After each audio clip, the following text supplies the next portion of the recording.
आइए, आपका स्वागत है।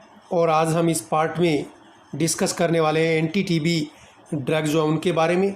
और पहली ड्रग लेते हैं आइसोनियाज़िड। और पूछा आइसोनियाज़िड जो है इनमें से कौन सी है, तो आप इसके अंदर ऑप्शन देखें। आइसोनियाज़िड जो है वो आइसोनिकोटिनिक एसिड हाइड्राजाइड होता है, याद रखना, आइसोनिकोटिनिक एसिड हाइड्राजाइड।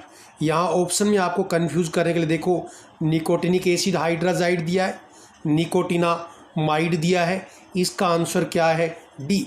दूसरा, ये निकोटिनामाइड जो है ये विटामिन B3 होता है, जस्ट मैं आपको बता रहा हूँ। तो इस क्वेश्चन का आंसर क्या है?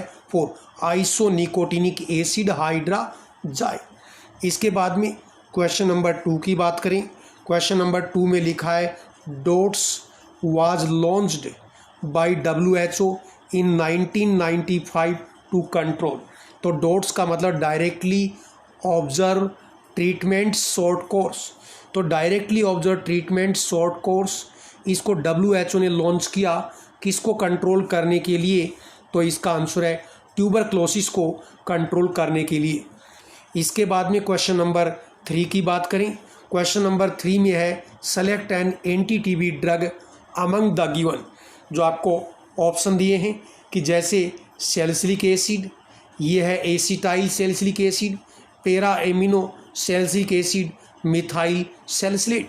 और अब बताइए इसमें एंटी टीबी ड्रग जो है वो कौन सी है?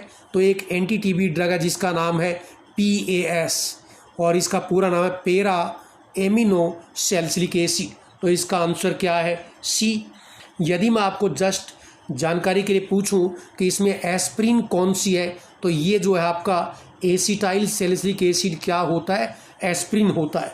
इसके बाद में क्वेश्चन नंबर 4 में आइए। क्वेश्चन नंबर 4 में क्या है? A single amino acid unit containing anti TB drug is. यानी इनमें से कौन सी एंटी टीबी ड्रग है जिसमें एक एमिनो एसिड की यूनिट है? तो देखो, ये रही साइक्लोसेरिन, क्योंकि सेरिन एक एमिनो एसिड और ये एमिनो एसिड की साइक्लिक फॉर्म है। इसके बाद में क्वेश्चन नंबर 5 की बात करें। क्वेश्चन नंबर 5 में पूछा है कि which of the following drug prolong T half of isoniazid.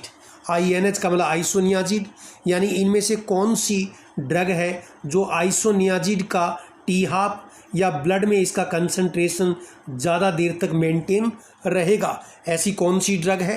क्योंकि टी हाफ का मतलब ये होता है कि ब्लड में ड्रग का इनिशियल कंसंट्रेशन मान लीजिए इतना है, तो इसका आधा आने में लगने वाला टाइम क्या है? टी हाफ होता है। तो देखिए, आइसोनियाज़िड का जो टी हाफ है इसको प्रोलॉन्ग करने वाली ड्रग कौन सी है? तो मैं आपको बताऊं, इसका आंसर है ए, पैरा एमिनो सैलिसिलिक एसिड। ऐसा क्यों? यदि हम आइसोनियाज़िड और पैरा एमिनो सैलिसिलिक एसिड साथ साथ देंगे तो आपको पता है आइसोनियाज़िड का मेटाबॉलिक पाथवे क्या होता है? एसिटाइलेशन। एसिटाइलेशन, क्योंकि इसके अंदर ये क्या है? आइसोनिकोटिनिक एसिड हाइड्राजाइड है। तो आइसोनियाज़िड की स्ट्रक्चर में लास्ट में क्या होती है? हाइड्राजीन मोइटी होती है। कई बार आपको ये भी क्वेश्चन पूछ लें कि कौन सी ड्रग की स्ट्रक्चर में हाइड्राजीन मोइटी है? आइसोनियाज़िड की स्ट्रक्चर में ये NH2 ग्रुप होता है। और जिन ड्रग में आपको पता है एमिनो ग्रुप होगा उनका मेटाबॉलिक पाथवे एसिटाइलेशन से होगा। तो आइसोनियाज़िड एसिटाइलेशन प्रोसेस से मेटाबोलाइज होती है। और दूसरा, ये जो पैरा एमिनो सैलिसिलिक एसिड है इसमें भी देखो पैरा एमिनो, इसके अंदर भी NH2 ग्रुप है, तो इसका भी एसिटाइलेशन होगा। और आपको पता 2 ड्रग एक ही टाइम में एसिटाइलेशन होगा, तो एसिटाइलेशन करने वाला एंजाइम जिसको बोलते हैं एसिटाइल ट्रांसफरेस, वो एंजाइम एक है या एंजाइम आप माने लिमिटेड हैं, जिससे आइसोनियाज़िड भी मेटाबोलाइज होगी और उन्हीं एंजाइम से पास ही मेटाबोलाइज होगा। तो आप कहेंगे ये जो पास ड्रग है ये आइसोनियाज़िड के साथ कंपटीशन करके खुद का एसिटाइलेशन करेगी और जिससे आइसोनियाज़िड का मेटाबॉलिज्म जो है नहीं होगा। क्योंकि मान लो ये आइसोनियाज़िड, ये पास और ये है एसिटाइल ट्रांसफरेस। अब मान लीजिए आपको भी इस आदमी से काम है, इसको भी इस आदमी से काम है। यदि ये आदमी इसके काम में लग गया तो आपका काम रुक जाएगा। रुक जाएगा, मतलब ये वाला पोर्शन नहीं होगा। तो इस तरह से इसको ये कह सकते हैं कि एसिटाइलेशन के लिए आइसोनियाजिड और पास दोनों के बीच में कंपटीशन होता है, और ये पास जो है ये एसिटाइलेशन ऑफ आइसोनियाजिड को कम्पिटेटिवली इनिबिट करता है, और आइसोनियाजिड का एसिटाइलेशन नहीं होगा तो इसका कंसंट्रेशन ज़्यादा देर तक बना रहेगा और इसकी टी हाफ जो है वो क्या है, बढ़ जाएगा, इसका इफेक्ट और ड्यूरेशन भी क्या है, बढ़ेगा। इसके बाद में क्वेश्चन नंबर 6 की बात करें, आपको देखना है कि ये गिवन स्ट्रक्चर किसकी है। तो देखो इस स्ट्रक्चर में आप क्या देख रहे हैं, देखो ये रिंग आपके सामने जो रिंग दिख रही है, इस रिंग का नाम है दैट इज़ पायरीडीन। तो देखो रिंग के नाम, ये रिंग क्या है, दैट इज़ पायरीडीन। और इस रिंग के ऊपर यहाँ जो ग्रुप लगा है ये CO, और देखो ये ग्रुप जो है NH2। तो ये किसकी स्ट्रक्चर, ये आइसोनिकोटिनिक एसिड हाइड्राजाइड है। इस स्ट्रक्चर का नाम बोलेंगे आइसोनिकोटिनिक एसिड हाइड्राजाइड। तो ये किसकी स्ट्रक्चर है, आइसोनियाजिड की। और आइसोनियाजिड की ये जो रिंग है इसका नाम क्या है, इसका नाम है पायरीडीन। तो बड़ी बड़ी स्ट्रक्चर नहीं, इक्की दुक्की इंपॉर्टेंट ड्रग की स्ट्रक्चर देखनी है, क्योंकि आइसोनियाजिड एक कॉमन ड्रग है, स्ट्रक्चर सिंपल है, कौन सा रिंग सिस्टम है ये देखना है। इसमें देखो ये स्ट्रक्चर जो आपको दिख रही है NH2, इस स्ट्रक्चर को, और ये इधर से नहीं जुड़े तो ये भी NH2, ये जो आपको स्ट्रक्चर दिख रही है 2 NH2 ग्रुप है, इस स्ट्रक्चर को हम क्या बोलते हैं, इसका नाम होता है दैट इज़ हाइड्राजीन। इसको क्या बोलेंगे, दैट इज़ हाइड्राजीन। तो कोई पूछे हाइड्राजीन डेरिवेटिव कौन है, तो आइसोनियाजिड हाइड्राजीन डेरिवेटिव है। इसके बाद में देखो इसी क्वेश्चन को उल्टा सीधा करके पूछ लेते हैं, जैसे semi synthetic derivative of rifamycin B. अच्छे से पढ़ना क्या है, रिफामाइसिन बी, रिफाम्पिसिन नहीं है। और रिफामाइसिन बी जो है इसका सेमी सिंथेटिक डेरिवेटिव कौन होता है, रिफाम्पिसिन। और इसी क्वेश्चन को दूसरे तरीके से पूछते हैं कि रिफाम्पिसिन क्या है, फिर आपको एक ऑप्शन देगा कि रिफाम्पिसिन जो है वो क्या है, नेचुरल है। दूसरा ऑप्शन आपको देगा, मैं ऑप्शन दे रहा हूँ आपको, दूसरा देगा कि क्या है, तो मैं लिखेगा सेमी सिंथेटिक है, तीसरा लिखेगा दैट इज़ सिंथेटिक। तो अब इस लैंग्वेज को पढ़ना, मैंने क्या लिखा है, semi synthetic derivative of rifamycin B कौन है, रिफाम्पिसिन। तो रिफाम्पिसिन इनमें से क्या है, तो आप कहें सेमी सिंथेटिक। तो एग्जाम में वो कहेगा नेचुरल है, सेमी सिंथेटिक है, सिंथेटिक, तो इट इज सेमी सिंथेटिक। तो इस तरह से क्वेश्चन थोड़ा बहुत घूम के आ जाता है। इसके बाद में हमने बात की heterocyclic ring present in isoniazid. तो मैंने आपको बताया था पायरीडीन रिंग जो है वो होती है, answer is a.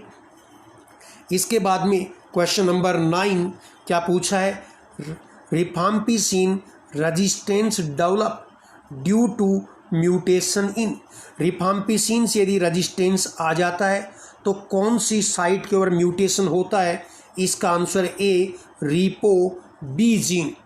Repo-B gene rifampicin की टारगेट साइट है, यहाँ म्यूटेशन और बदलाव होगा तो रिफाम्पिसिन जो है उससे टीबी का बैक्टीरिया रेजिस्टेंट हो जाएगा। इसी क्वेश्चन के अंदर मैं दूसरी चीज़ बता रहा हूँ, आइसोनियाजिड से रेजिस्टेंस कब आता है, जब म्यूटेशन किस में हो। देखो आइसोनियाजिड का INH, ये रहा INH और A, INH-A जीन में म्यूटेशन हो तो रेजिस्टेंस किससे आता है, आइसोनियाजिड से आ जाता है। इसके बाद में नेक्स्ट क्वेश्चन नंबर 10 पे चलें। क्वेश्चन के अंदर आपसे पूछा है आइडेंटिफाई द गिवन स्ट्रक्चर। तो देखो आप इस स्ट्रक्चर को देखते हैं तो देखो एक तो बेंजीन रिंग दिख रही है, स्ट्रक्चर को रटना नहीं, इसके अंदर बेंजीन रिंग दिख रही है। दूसरा इसके अंदर ये देखो C, ये कार्बन होता है, COOH ग्रुप, ये आपका ये ग्रुप दिख रहा है। तो मैं यदि इतना ही देखूं कि ये बेंजीन रिंग और इसके यहाँ ये COH ग्रुप लगा है तो मैं कहूँगा ये बेंजोइक एसिड है। लेकिन इस COH के बगल में, इसके बगल में ये OH ग्रुप लग गया तो अब मैं क्या बोलूँगा, अब इसका नाम हो जाएगा सैलिसिलिक एसिड है। तो ये सैलिसिलिक एसिड और इसके यहाँ एमिनो लग गया तो देखो मेन ग्रुप ये एसिड है तो इसको बोलते हैं ऑर्थो, ये क्या है, मेटा ये क्या है पेरा। तो ये पेरा पोजीशन पे क्या ग्रुप का एमिनो, तो इसका नाम क्या होगा, देखो पेरा एमिनो सैलिसिलिक एसिड, क्योंकि इस एमिनो ग्रुप के अलावा जो रिमेनिंग स्ट्रक्चर आप देख रहे हैं ये किसकी स्ट्रक्चर है, सैलिसिलिक एसिड, क्योंकि सिर्फ COH लगा होता बेंजोइक एसिड, बगल में OH लग गया तो सैलिसिलिक एसिड, और यहाँ एमिनो लग गया तो क्या कहेंगे, सैलिसिलिक एसिड के 4 नंबर पे एमिनो लगा है तो पेरा एमिनो सैलिसिलिक एसिड। तो ये आपका आंसर क्या हो गया, डी। तो ये बहुत बड़ा कोई हाई फाई केमिस्ट्री नहीं है, इजी क्वेश्चन। हालांकि फार्मासिस्ट जैसी एग्ज़ाम में तो इनके भी आने के चांसेस बहुत रेयर होते हैं।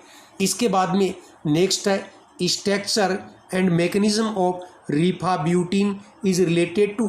तो रिफाब्यूटिन की मैकेनिज्म स्ट्रक्चर किससे रिलेटेड होगी, रिफाम्पिसिन से रिलेटेड। रिफाम्पिसिन ये फर्स्ट जनरेशन की और रिफाब्यूटिन जो है वो सेकंड जनरेशन की NT-TB ड्रग की कैटेगरी के अंदर आती है।